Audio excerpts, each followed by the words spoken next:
Hey, what's up guys? Welcome back once again. आज मैं Viking season 2 के 6th episode को एक्सप्लेन करने वाला हूँ।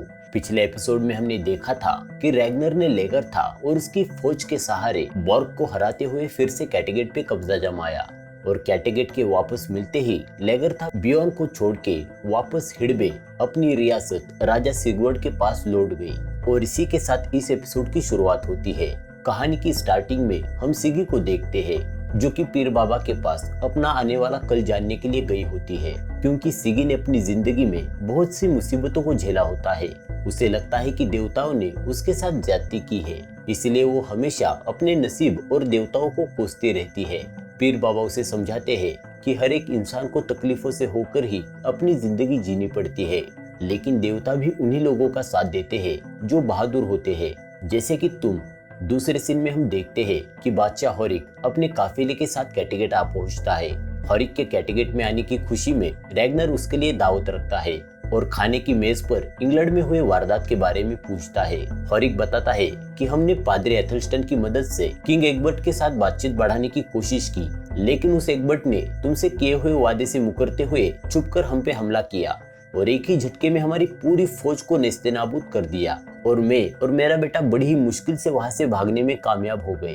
अब रैग्नर हॉरिक से एथलस्टन के बारे में पूछता है कि आखिर वो जिंदा है या फिर मारा गया। हॉरिक कहता है कि अगर वो खुशकिस्मत होगा तो मारा गया होगा, क्योंकि वैसे भी वो हमारे किसी काम का नहीं था। ये सुन रैग्नर हॉरिक से आगे की रणनीति पूछता है। हॉरिक कहता है कि हमें वापस जाकर उस मक्कार एग्बर्ट को सबक सिखाना चाहिए। पश्चिम वापस जाने की बात सुन रोलो भी हॉरिक की बात से सहमत हो जाता है। रैग्नर कहता है हम जरूर वेसेक्स जाएंगे, लेकिन उससे पहले मुझे उस बॉर्ग के बच्चे से अपना हिसाब पूरा करना है। ये सुन हॉरिक कहता है तुम्हारी बात तो सही है, लेकिन तुम्ही ने तो कहा था कि हमें आपस में लड़ने के बजाय पश्चिम जाके वहाँ बस्ती बसा के खेती करनी चाहिए, और इसलिए मैं चाहता हूँ क्यों ना इस बार हम बॉर्ग को भी अपने साथ पश्चिम यात्रा पर ले ले, क्योंकि वेसेक्स में हुए हमले के बाद अब हमारे पास काफी कम सैनिक और जहाज बचे हैं। अगर हम बॉर्ग की मदद लेते हैं तो ये हमारी पश्चिम यात्रा को और मजबूत बनाएगा। अब ना चाहते हुए भी रैग्नर बादशाह हॉरिक के कहने पर रोलो को पश्चिम यात्रा का प्रस्ताव लेके बॉर्ग के यहाँ भेजता है। अब यहाँ से हमें हिडवे बादशाह सिगवर्ड के यहाँ का सीन दिखाया जाता है, जहाँ पे सिगवर्ड रैग्नर की मदद करने के लिए अपनी पत्नी लेगरथा को सबके सामने बेइज्जत कर रहा होता है, क्योंकि लेगरथा सिगवर्ड के ना चाहते हुए भी रैग्नर की मदद करने गई होती है।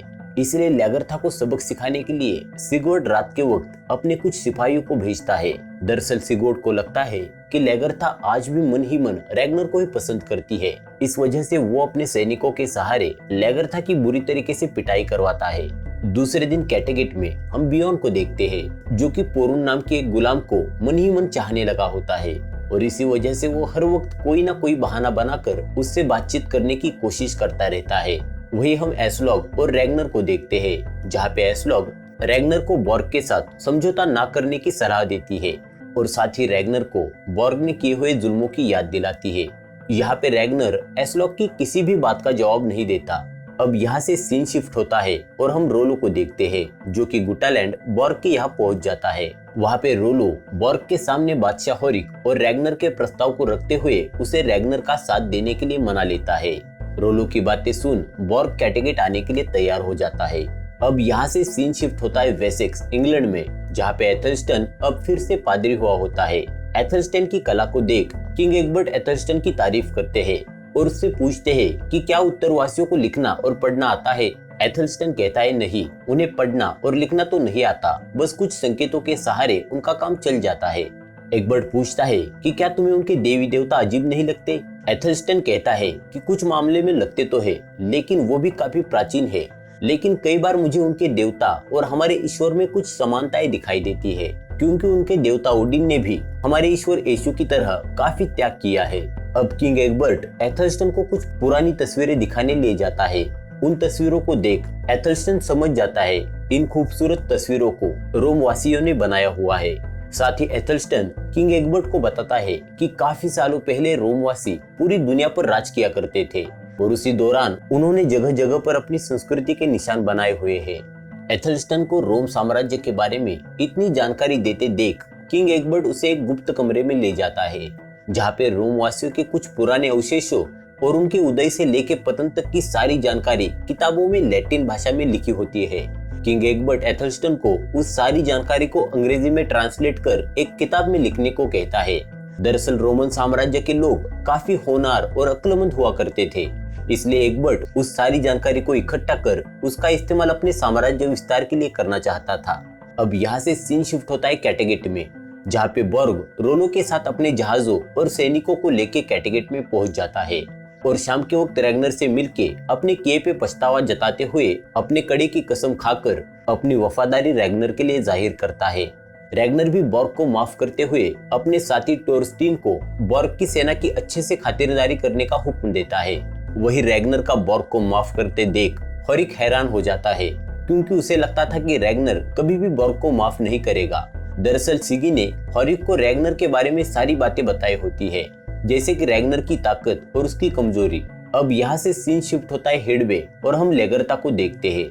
दरअसल रैग्नर का साथ देने के लिए उसके पति सिगवार्ड ने अपने आदमियों के सहारे लेगरता का मार मार के बुरा हाल किया होता है। साथ ही वो लेगरता को नीचा दिखाने के लिए हर बात पे उसका मजाक बनाने लगता है। लेकिन इतना कुछ होने के बावजूद भी लेगरता सिगवार्ड के किसी भी बात का पलटकर जवाब नहीं देती। ये देख सिगवार्ड लेगरता को और नीचा दिखाने के लिए भरी महफिल में उसके कपड़े उतारने लगता है कि तभी लेगरता गुस्से के साथ चाकू के सहारे सिगवार्ड की आंख फोड़ देती है कि तभी लेगरता का एक वफादार सामने आते हुए सिगवार्ड का सर धड़ से अलग कर देता है। दूसरी ओर कैटेगेट में एस्लॉग अपने बच्चों को देवी देवताओं के किस्से सुना रही होती है। वही रोलो अचानक से कुल्हाड़ी लेके अपने साथियों के पास चला जाता है। उधर बॉर्ग अचानक नींद से जाग जाता है और उसे पीर बाबा की बाज वाली भविष्यवाणी याद आने लगती है और उसे अपनी जान का खतरा महसूस होने लगता है। दूसरी तरफ टॉरस्टीन बॉर्ग की सेना जिस जगह रह रही होती है उस घर को घेर लेता है और उसे जला देता है। वही हम बियॉन को देखते हैं, जो कि उस गुलाम लड़की पोरून पे दया दिखाते हुए उसे रहने के लिए अपने घर में जगह देता है।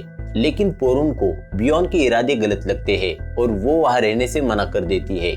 दूसरी तरफ रोलो बॉर्ग के कमरे में घुसते हुए उसे बंदी बनाकर रैग्नर के सामने ले जाता है।